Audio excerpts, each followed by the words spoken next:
Hello students. आज हम social science classes के अंदर ऑल टीचिंग कम्युनिटी एग्ज़ाम की तैयारी के लिए जो है ना आए हैं, जिसमें हम H TET, C TET, E M R S, N V S, D triple S B और जितने भी इन क्लासेस के कम्युनिटी एग्ज़ाम होते हैं उन सब की फ्री क्लासेस यहाँ पे रहेगी। इसमें हम M C Qs with explanation के साथ करेंगे। हमारा आज का जो टॉपिक रहेगा वो है भूगोल सामाजिक अध्ययन के रूप में। तो स्टार्ट करते हैं हम सब।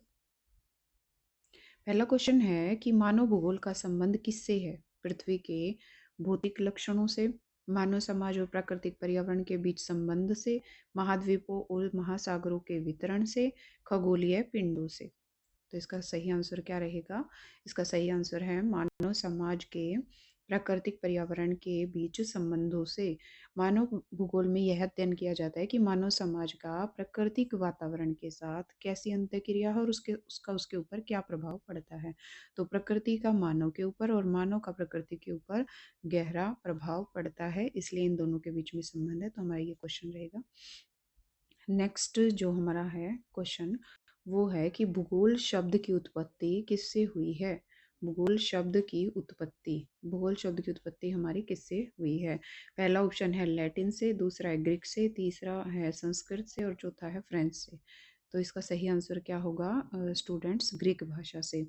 ग्रीक भाषा से हमारे भूगोल शब्द की उत्पत्ति हुई है। भूगोल शब्द ग्रीक शब्दों जैसे जियो का अर्थ होता है पृथ्वी, और ग्राफी का अर्थ है वर्णन, तो जिसका क्या अर्थ हो जाएगा? पृथ्वी का वर्णन। तो कई बार कॉम्पिटिटिव एग्जाम में क्वेश्चन आ चुका है कि किससे जियो शब्द की उत्पत्ति हुई है, तो ये हो जाएगा आपका पृथ्वी और ग्राफी दो शब्दों से, जियो और ग्राफी दो शब्दों से इसका हुआ है। नेक्स्ट क्वेश्चन है निम्नलिखित में से कौन सा मानव भूगोल का एक उप क्षेत्र है?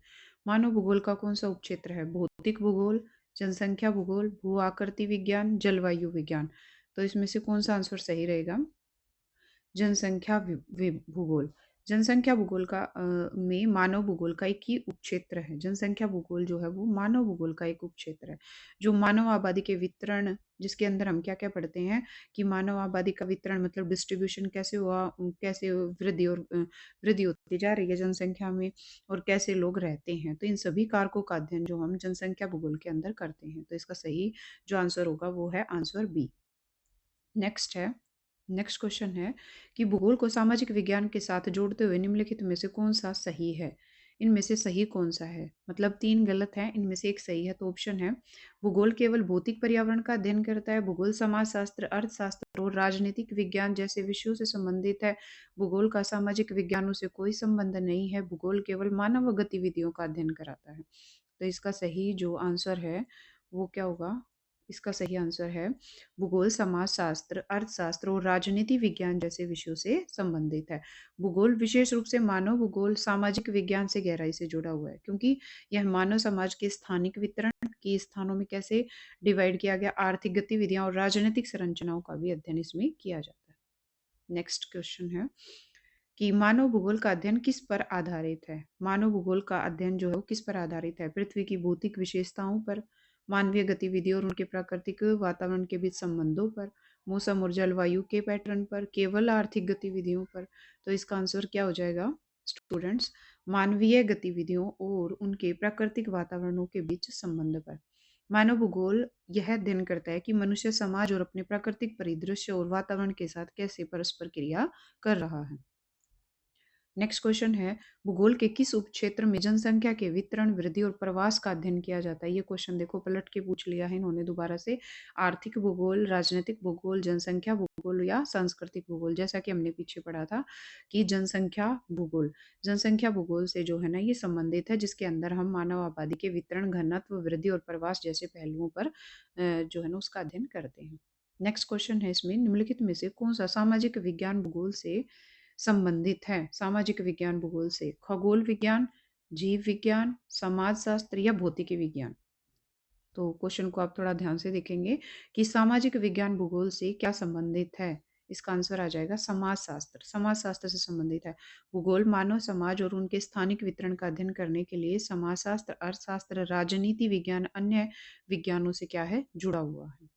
नेक्स्ट क्वेश्चन है भूगोल का स्थानिक परिप्रेक्ष्य से क्या तात्पर्य है? भूगोल का स्थानिक परिप्रेक्ष्य है, जिसके अंदर स्थानिक परिप्रेक्ष्य का अर्थ होता है यहाँ पे जैसे पहाड़ हो गए, जैसे कहीं पे भूमि समतल है या कहीं पे गड्ढे हैं, तो इस टाइप की जो होती है वो स्थानिक मतलब कैसा स्थान है, उस परिप्रेक्ष्य से क्या संबंधित है, या केवल भौतिकी पृथ्वी का अध्ययन कराता है, ये घटना और स्थानिक संबंधों पैटर्न पर ध्यान केंद्रित करता है, या सिर्फ विभिन्न देशों के इतिहास का अध्ययन है, या प्राकृतिक संसाधनों का केवल आर्थिक अध्ययन है। तो क्या इसका आंसर रहेगा? यह घटनाओं के स्थानिक संबंधों और पैटर्न पर ध्यान केंद्रित करता है। स्थानिक परिप्रेक्ष्य भूगोल की एक मुख्य विशेषता है जो घटनाओं में स्थानिक विविधताओं पर ध्यान केंद्रित करती है और उन्हें एकीकृत भी करती है। आधुनिक भूगोल का एक प्रमुख हिस्सा क्या है? आधुनिक भूगोल का प्रमुख हिस्सा क्या है? केवल प्राकृतिक भूगोल, केवल मानव भूगोल, केवल मानव भूगोल, मानव भूगोल और ऐतिहासिक भूगोल। तो यहाँ पे जो देखो केवल शब्द दे रखा है ना, तो ये तो क्वेश्चन नहीं आएगा। केवल तो नहीं होएगा। आधुनिक भूगोल की बात हो रही है और केवल मानव के ऊपर बात भी नहीं होती, ऐतिहासिक भूगोल की भी बात नहीं होती। तो यहाँ पे जो आंसर आ जाएगा मानव भूगोल। तो इसका मानव भूगोल, आधुनिक भूगोल में मानव भूगोल का एक महत्वपूर्ण स्थान है जो मानव गतिविधियों और सामाजिक विज्ञानों से संबंधित होता है। नेक्स्ट क्वेश्चन है भूगोल का अध्ययन क्यों महत्वपूर्ण है? मतलब हम भूगोल का अध्ययन क्यों करते हैं? हमें केवल पृथ्वी की सतह के बारे में जानकारी देता है इसलिए करते हैं। यह हमें अपने स्थानिक परिप्रेक्ष्य में वास्तविकता को समग्रता में समझने में मदद करता है। यह हमें केवल अतीत का अध्ययन करने में मदद करता है। यह हमें केवल वैज्ञानिक नियमों को याद करने में मदद करता है। तो इसका क्या आंसर रहेगा? तो इसका आंसर है यह हमें अपने स्थानिक परिप्रेक्ष्य में वास्तविकता को समग्रता से समझने में मदद करता है। भूगोल हमें विविधता और उसके कारणों को समझने में मदद करता है जो वास्तविकता को समग्रता मतलब सारी चीजें उसमें इंक्लूड होती हैं, कंप्लीटनेस को जो है ना कहीं दर्शाता है। तो ये इसका आंसर रहेगा बी। भूगोल को किस रूप में देखा जा सकता है? केवल सामाजिक अध्ययन के रूप में, केवल एक प्राकृतिक विज्ञान में, केवल सामाजिक विज्ञान और एक विज्ञान के रूप में, और केवल एक ऐतिहासिक। तो जहाँ पे केवल केवल शब्द आ जाएंगे वहां पे तो देखो आपके सारे ऑप्शन डिलीट हो जाएंगे। तो यहाँ पे आंसर जो बचता है वो है सी, कि इसमें सामाजिक विज्ञान का भी होता है और विज्ञान दोनों का अध्ययन होता है। तो आंसर आपका सी हो जाएगा। आधुनिक भूगोल दोनों तत्वों को जोड़ता है जिसमें सामाजिक विज्ञान के पहलू और वैज्ञानिक विधियों दोनों का ही उपयोग जो है वो किया जाता है।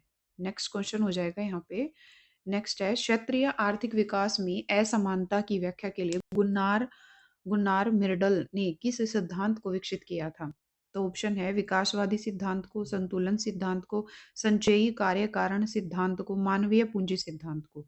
तो इनमें से कौन सा आंसर जो है आपका ठीक रहेगा? यहाँ पे आ जाएगा संचयी कार्य कारण सिद्धांत। देखो स्वीडिश के अर्थशास्त्री थे गुन्नार मिर्डल। इसने 1956 में 1956 में क्षेत्रीय आर्थिक विकास में असमानता की व्याख्या करने के लिए संचयी कार्य कारण सिद्धांत विकसित किया था। ये आप थोड़ा सा ध्यान रखेंगे और अपने जो नोट्स अगर आप तैयार कर रहे हैं तो उसमें भी आप राइट डाउन कर लीजिए। निम्नलिखित में से कौन सा मानव भूगोल का एक उप क्षेत्र है? उप क्षेत्र कौन सा है? क्वेश्चन को समझेंगे। मानव भूगोल का उप क्षेत्र कौन सा है? राजनीतिक भूगोल, जनसंख्या भूगोल, आर्थिक भूगोल या उपरोक्त सभी? तो इसका आंसर आ जाएगा उपरोक्त सभी, क्योंकि देखो यहाँ पे जो मानव भूगोल होता है उसमें इसके जो उप क्षेत्र शामिल होते हैं, जैसे राजनीतिक भूगोल में राज्यों और सीमाओं का अध्ययन किया जाता है, जनसंख्या भूगोल में जनसंख्या के वितरण, वृद्धि और प्रवास का अध्ययन किया जाता है, और आर्थिक भूगोल में आर्थिक गतिविधियों का अध्ययन किया जाता है। तो इसका आंसर जो हो जाएगा वो डी होगा और तीनों ही आएंगे। भूगोल और सामाजिक विज्ञानों के बीच संबंध किस प्रकार का है? कैसा संबंध है इनमें? अलग अलग है, गहरा और तर्क संगत है, केवल सतही है, केवल प्राकृतिक विज्ञानों से संबंधित है? तो इसका आंसर क्या आ जाएगा? गहरा और तर्क संगत। भूगोल और सामाजिक विज्ञान गहरे रूप से जुड़े हुए हैं। भूगोल मानव समाज के स्थान, वितरण और उनके बीच के संबंधों का अध्ययन करता है, और समाज शास्त्र, अर्थशास्त्र और राजनीति विज्ञान जैसे सामाजिक विज्ञानों से भी ये जुड़ा हुआ है। तो इसके जो है ना गहरा और तर्क संगत दोनों ऑप्शन आ जाएंगे। भूगोल को एक सामाजिक अध्ययन के रूप में क्यों देखा जाता है? क्योंकि यह एक प्राकृतिक वातावरण का अध्ययन करता है, क्योंकि यह मानव गतिविधि और प्राकृतिक वातावरण के बीच के संबंधों को देखता है, क्योंकि यह केवल पृथ्वी के भौतिक स्वरूपों का अध्ययन करता है, क्योंकि इसका संबंध केवल इतिहास से है। तो इसका सही आंसर क्या हो जाएगा? क्योंकि यह मानव की जो गतिविधियां हैं, जो उसके बारे में, वातावरण के बीच संबंधों के बारे में देखता है। भूगोल का सामाजिक पक्ष मानव समाज और प्राकृतिक परिप्रेक्ष्य के बीच परस्पर क्रिया पर केंद्रित होता है, और मानव भूगोल इसका प्रमुख हिस्सा होता है। Thank you for watching students, please like and subscribe my channel, और आगे इस प्रकार की वीडियो के लिए आप मेरे चैनल को अच्छे से लाइक कर दें। Thank you so much.